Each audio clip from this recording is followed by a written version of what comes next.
why are you supporting the mayor on this? Well, I served as mayor from 2003 to 2011, and when I took office, the pension debt, the pension bill was about $30 million. When I left office, the pension bill was nearly $150 million. So during my term, I watched what was happening as a result of these escalating expenses. It was basically gobbling up our ability to provide essential services. So I commend Mayor Curry in taking the courageous effort to provide a solution to solve a problem that without a remedy will cripple this city over time. So I am in full support, knowing full and well, having sat here for 8 years, that this is a desperate need for this community if we're going to continue to build a great quality of life in a city that is competitive with peer cities like Jacksonville. Do you think it's fair, though, to be taxing the future on this? I mean, have you given that much thought of what's going to happen for the people that aren't here, maybe vote, that don't have a chance to vote on it when this kicks in at 15 years? First of all, you're basically, you're retiring a current plan for a new plan. And yes, it's in the future, but our obligation is in the future. This obligation grows over time and just slowly but surely consumes the resources we have to provide police and fire and public works and parks maintenance and libraries, the things that are essential to this operating of this city and preserving its quality of life. So I think this is a great plan. Sales tax is, I think, a more fair, evenly distributed way to collect the revenue. It's interesting, I raised millage rate twice while in office, and as I went out to the community, everybody said, why not a sales tax?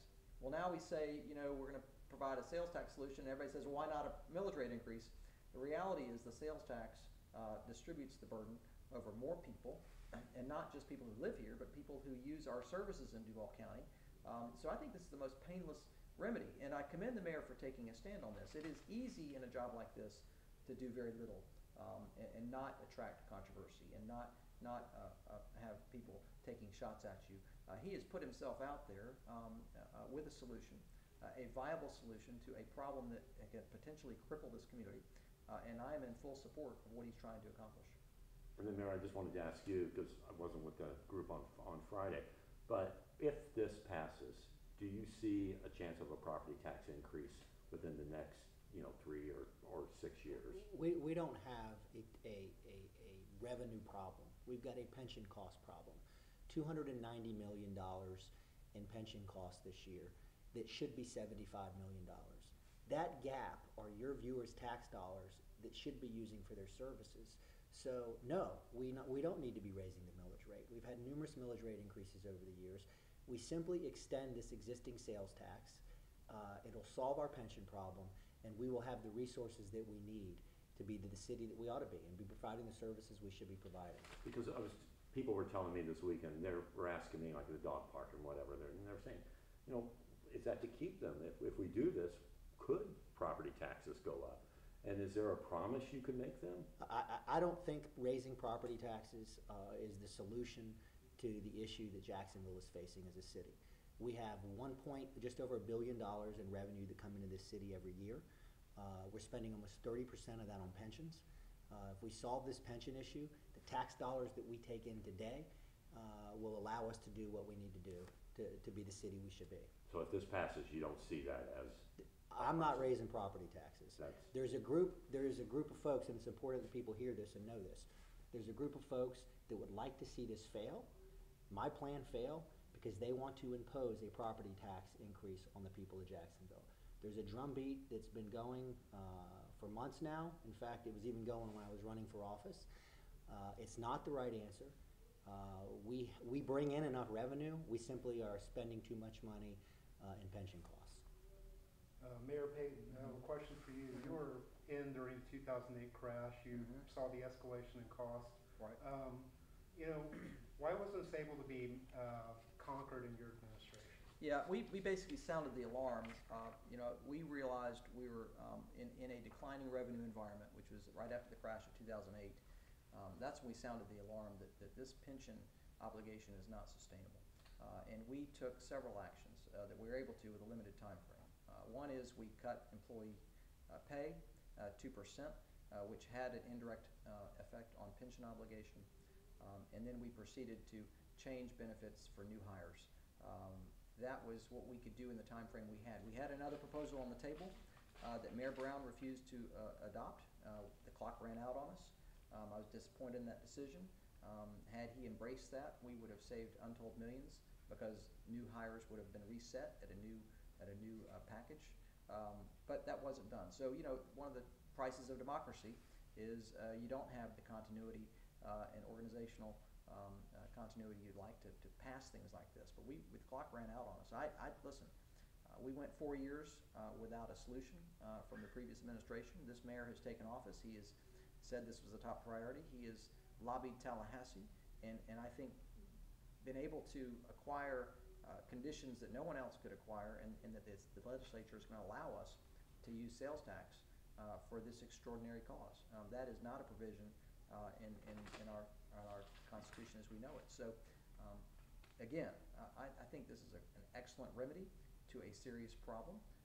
I think it's the most painless remedy, and I think it'll free up resources to protect our quality of life. Remember, when pension costs start consuming this government, they consume things like libraries and parks and police protection.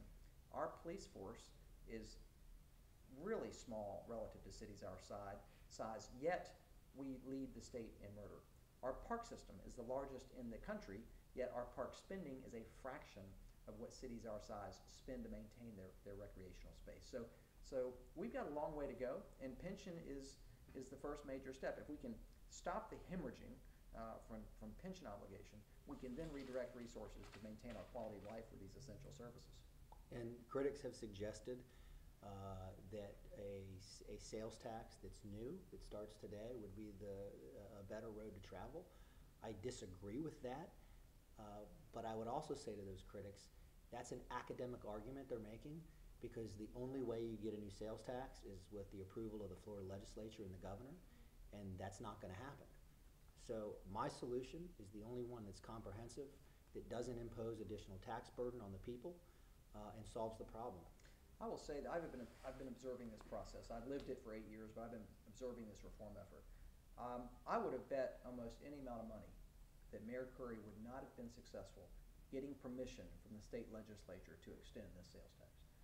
I think the only reason it happened is because he had relationships with these lawmakers as a result of being party chair, and he had their trust and confidence. That was extraordinary. I always said, look, if you can get it past the legislature, I think you can pass it in the community, because this remedy is so compelling. So I commend him personally for getting the permission to do it, first of all, and then having the courage to take it to the voters and say, look, wish we didn't have to talk about revenue. It's not a popular thing to talk about. But of all the options, this is the most painless and can provide a significant change in course with the course we're on now. I remember that news conference you had over there when you thought we had the pension solution in Right, hand. that's right. Everyone there. And you didn't, you just saw that just crumble. Right.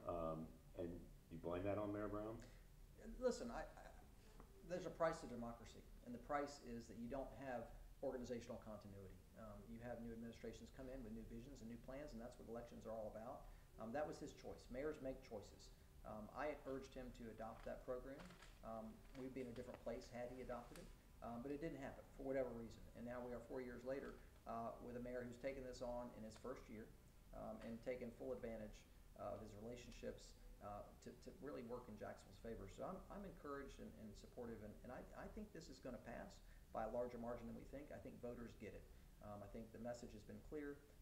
The importance is obvious, and I look forward to celebrating a victory at the end of August. Mayor Curry, have you heard from Mayor Brown on this proposal? He's been silent, obviously, but have you talked to him? No.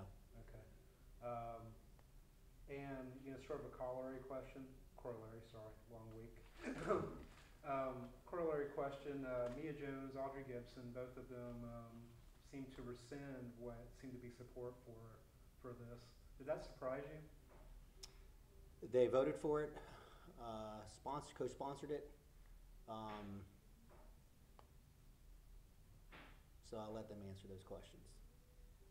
Thank you. But I would say that the small group, and it is a very small group, that have come out in opposition within the last week.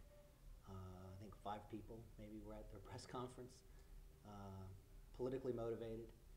I understand politics, so we're just going to keep doing our thing. And what you're going to see here shortly, in about 15 minutes, is an unprecedented coalition of different parties, different zip codes, different ages, a group of folks that have come together and support this nonpartisan solution. And sort of a follow-up question to that, what's been the hardest part of messaging this so far? You're pretty much at the end of it. It's been 8 months. Big city with a lot of people. When I am in a town hall or in a conversation, and I can explain this solution and answer questions, I walk away with support by and large. So if I could talk to every single person in Jacksonville, that's been the biggest challenge. There's nothing like having a face-to-face conversation with people on an issue. So your two boys, by the time this kicks in, they're gonna be voting age or close to it. Right. Right, and what will you tell them? You said that, you're being taxed and we did this. Listen, it takes revenue to run a government. It takes revenue to run a city. And I think the number one killer of cities is the same thing that kills businesses: undercapitalization, failure to invest. And I think we've got to work beyond this notion that revenue is bad. It takes revenue to run this place. I mean, we have police officers that are on the street. They cost $100,000 a year to keep. A fire station costs $1 million a year to operate. There are inherent costs with running a city, and this is the most painless way to inject revenue into a pension dilemma that is going to cripple this city over time. So I'm excited to have a solution, and we can put this behind us and then talk about the visionary, bold things that can help make this city great. And Jim, if somebody raised the property taxes on the people of Jacksonville, that tax increase would likely be around in future years, which would be a much larger burden on our kids than an existing sales tax that is 1/2 of a penny that will be shared from surrounding counties and tourists.